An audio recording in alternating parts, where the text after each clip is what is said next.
कभी भी इनसिक्योरिटी को कभी भी टेंशन का कारण नहीं बनाना चाहिए। जो काम करने वाला होता है वो कहीं पे भी जाके काम कर सकता है। बात सिर्फ अपनी रिस्पॉन्सिबिलिटी से दूर हटने की है। अगर अगर किसी ने सरकारी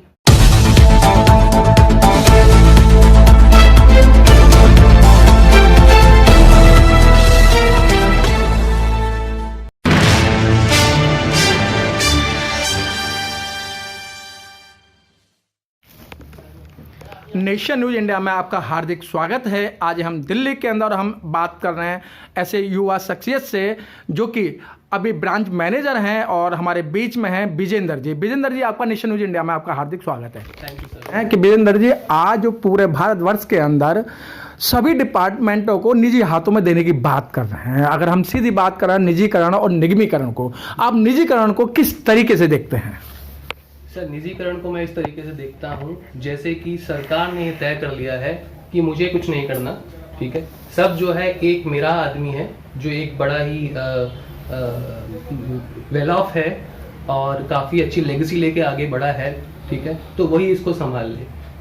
मेरे हाथ से मुझे तो सिर्फ जो है प्रॉफिट का जो एक शेयर है मुझे मिलता रहे, मेरी सरदर्दी कम हो जाए। तो प्राइवेटाइजेशन को लाने का मुद्दा मेरे लिए यही है।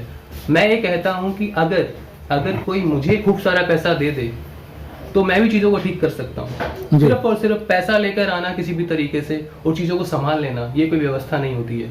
व्यवस्था होती है जब हम लोग उसमें जूझते हैं, उन चीज़ों को करेक्शंस करते हैं, जो भी एनोमलीज होती हैं उसको करेक्ट करने के लिए आगे अग्रसर होते हैं और मिल बैठ के डिसीजन लेते हैं कि हमें क्या करना चाहिए। सिर्फ और सिर्फ एक डंडा घुमा देना और कह देना कि ये प्राइवेटाइजेशन कर दो, सब चीज़ें ठीक हो जाएंगी, it's not. Panacea for all की और प्राइवेटाइजेशन नहीं हो सकता है। लेकिन विजेंद्र जी, देखा गया है कि जो सरकारी कर्मचारी होते हैं वो काम नहीं करते हैं। सरकार का मानना है वो काम नहीं करते और प्राइवेट हाथों में जाते हैं और प्राइवेट लोग जो है उसको बढ़ चढ़ करके काम करते हैं। एक आप लोगों पे आरोप है। हमारे पे ये आरोप बहुत ही ऐसा है कि बड़ा ही मिस इन्फॉर्म्ड है। मेरा ये मानना ये है कि अगर मैं अपने फ्रेंड सर्कल की बात करता हूँ जो कि अच्छे प्राइवेट वर्ल्ड में है, ठीक है, जिनका छुट्टी का क्राइटेरिया होता है, जिनकी सैलरीज अच्छी होती हैं, despite of that we have chosen this government sector because we think that there is a stake, that government is having a stake in this in the organization. So and we also have a tendency and we also have a responsibility to work for our society. पर ये मान लेना कि privatisation ही जो है इस चीज़ का हल है, ये बिल्कुल नहीं है। और हमारा ये कहना कि हम काम कम करते हैं, ऐसा बिल्कुल भी नहीं है। अगर मैं अपनी बात करूं और दूसरे अपने कलीग्स की बात करूं, वो लोग रोज रात को 8-9 बजे तक काम करते हैं और जब ब्रांच को बंद करते हैं तब वो प्रायोरिटी वर्क करके ही बंद करते हैं, कुछ ना कुछ पेंडेंसी छोड़ के ही बंद करते हैं। तो we always work for the priorities. if we would decide determine कि हमें सारा काम खत्म करना है, हम पूरी रात भी लगा ले तो भी खत्म नहीं कर सकते। अच्छा सर, ये जो बैंकों को एक दूसरे में मर्ज किया जाता है तो इससे सरकार को क्या बेनिफिट है और आप लोगों को क्या नुकसान है? हम लोगों को नुकसान तो हम ये कह सकते, जब हम चीज़ों को मिला देते हैं तो उसके अंदर हम अच्छा बुरा सब मिक्स कर देते हैं। तो जो अच्छा होता है वो अपने आप उसकी बहुतायत हो जाती है और बुरे की जो है कमी हो जाती है। ऐसा नहीं है कि मर्ज करने से हमारा सिर्फ कैपिटल बेस बढ़ जाता है। कैपिटल बेस के साथ साथ जो हम एनपी अडॉप्ट करते हैं उस पर भी हमें काम करना पड़ता है जी।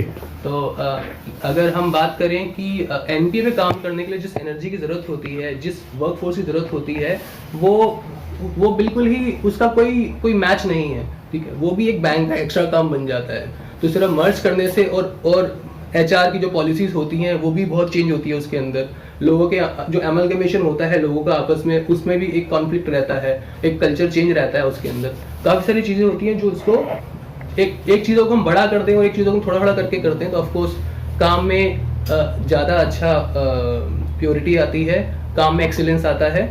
तो जरूर विजेंद्र जी, एक चीज़ और देखा गया है डिपार्टमेंटों के अंदर, क्या कि पहले जब नौकरी लगती थी बड़े खुश होते थे और नौकरी करते हुए बड़े खुश होते थे, लेकिन आज देखा गया है कि आप जैसे लड़कों के चेहरे पे एक उदासी होती है कि भाई हमारी नौकरी बचेगी या नहीं बचेगी, हमें कहाँ धकेला जाएगा।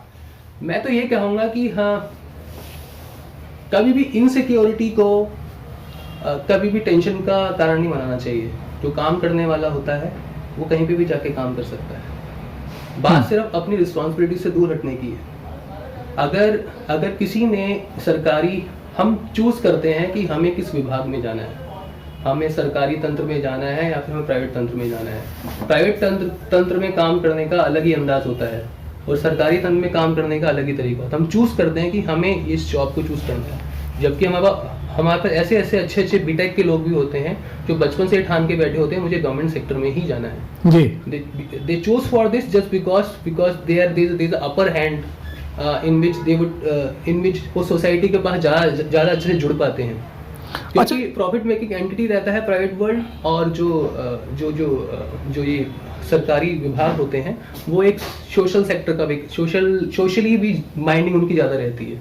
अच्छा विजेंद्र जी, जो आप लोगों ने जो स्ट्राइक की है और इस स्ट्राइक से सरकार पे क्या असर पड़ेगा? क्योंकि मैं सीधी सीधी बात करूं कि आज लोग एक साल 1.5 साल वो आंदोलन करते हैं और सरकार के कानों पे कोई जू नहीं रेंगती है। क्या एक दिन की स्ट्राइक से, हड़ताल से क्या सरकार झुकेगी? सरकार को एक मैसेज है, इट्स जस्ट अ मैसेज कि मैसेज ये नहीं कि हमें डराना है, हमें इकोनॉमी को क्रिपल कर देना है, ऐसा नहीं है। मैसेज ये है कि हमारी आवाज़ को सुना जाए, क्योंकि जब चाहे स्ट्राइक हो, चाहे लीगल छुट्टी हो, तो भी हम काम को बाद में संभाल लेते हैं। हमने हर काम संभाला है, चाहे कितनी छुट्टियां बीच में आ जाती है, उसके बाद जो भी भीड़ का रश होता है, जितना भी पेंडिंग काम होता है, हम लोग जाके उसको करते हैं। ऐसा कभी नहीं हुआ कि छुट्टी से हमें आराम मिलता है, छुट्टी से हमें और डबल काम मिलता है। तो हम काम से नहीं डरते हैं। और अगर बात रही कि सरकार के कान में जू रेंगेगी या नहीं रेंगेगी, ठीक है, उसे रेंगना चाहिए, क्योंकि अगर अब यूथ भी बहुत सारा है हमारे ऑफिस में, और जब यूथ जो है काफ़ी डिस्करेज होगा, जब वो ये देखेगा कि कुछ हम तो वैसे के वैसे ही हैं जैसे हम कॉलेज से पहले थे, नौकरी नहीं लगने से पहले थे, आज भी हमारी व्यवस्था जो वैसी की वैसी है। अच्छा विजेंद्र जी, आप युवा हैं और आप ब्रांच मैनेजर हैं, सर ये निजीकरण से दलित समाज पर, क्योंकि आप दलित समाज से ही आते हैं, हाँ जी, तो क्या असर पड़ेगा उन पे जो कर्मचारी हैं, बैंकिंग के कर्मचारी? देखिए, अगर क्योंकि रिजर्वेशन की बात हम करते हैं, ठीक है, जिसको हम एक रिप्रेजेंटेशन का नाम भी दे सकते हैं जिसको हम, और अगर बाबा साहब ने जो है इसका इस कानून को लाए थे तो बहुत सोच समझ के लाए थे। अगर आप ऐसा नहीं होता शायद मैं यहाँ बैठ के बात भी नहीं कर पाता। ओ, आप बाबा साहब को मानते हैं? जरूर मानते हैं। तो हम आगे आ ही नहीं पाते। और सबको बराबर लाना, यही उनका एक संकल्प था जिसके जरिए हम चल रहे हैं। और कभी भी चीजें सिर्फ रिजर्वेशन से नहीं होती है, उसके साथ साथ उस वैल्यू सिस्टम को मेंटेन करने से भी होती है। जो वैल्यूज हम आगे कैरी करते हैं, जो हम अपने बच्चों को सिखाते हैं, जो हम सोसाइटी में सिखाते हैं, वही हमारे देश को आगे बढ़ाती है। अच्छा, सन 1956 में कहा था कि मुझे पढ़े लिखे लोगों ने धोखा दिया है, और आज भी वो पढ़े लिखे लोग समाज को धोखा दे रहे हैं। आज समाज की बात नहीं कर रहे, आज वो टीवी और बीवी में मस्त हैं सिर्फ अपने बच्चों के लिए, और जो बाबा साहब ने जो कुर्बानी दी थी वो आम जनता के लिए, आम समाज के लिए दी थी। ये बहुत ही निराशाजनक है। आप सही कह रहे हैं कि हम इतना व्यस्त हो गए हैं अपनी दिनचर्या में कि हम अपनी दिनचर्या में इतना व्यस्त हो गए हैं कि हम भूल गए हैं कि हमारा कर्तव्य है। वी शुड बी थैंकफुल कि हम जो है आगे बढ़े हैं, उनकी जो व्यवस्था उन्होंने बनाई है, ठीक है। हमारा कर्तव्य है अपने लोगों को समझाना, ठीक है, जो सिर्फ रिजर्वेशन का नाम लेके हमसे जो है थोड़ा सा हमें समझते हैं कि ये फ्री में आया है, जैसे फ्री में नहीं आया है, उसने बहुत जान लगाई है, उसके पूर्वजों ने बहुत कुछ सहा, तब वो आगे बढ़े हैं। और अगर किसी भी चीज में अगर आप हमें कंपटीशन नहीं है, पर हम किसी भी चीज में आपसे कम नहीं है, किसी से भी कम नहीं है, हम सब बराबर हैं। अच्छा, चलते चलते विजेंद्र जी, आपको लाखों लोग देख रहे हैं, आपको इंडिया ही नहीं विदेश भी देख रहा है, तो आप उन युवा कर्मचारियों को क्या संदेश देना चाहते हैं? मैं युवा कर्मचारियों को ये संदेश देना चाहता हूँ कि अपने वैल्यूज पे अडिग रहें, सच का साथ हमेशा दें, झूठ ना बोलें। काम का जो महत्व होता है वो काम वाला ही समझता है। आप सच बोलिए और आगे बढ़े, लाइफ में सफलता हमेशा आपको मिलेगी। बहुत बहुत धन्यवाद सर। Thank you.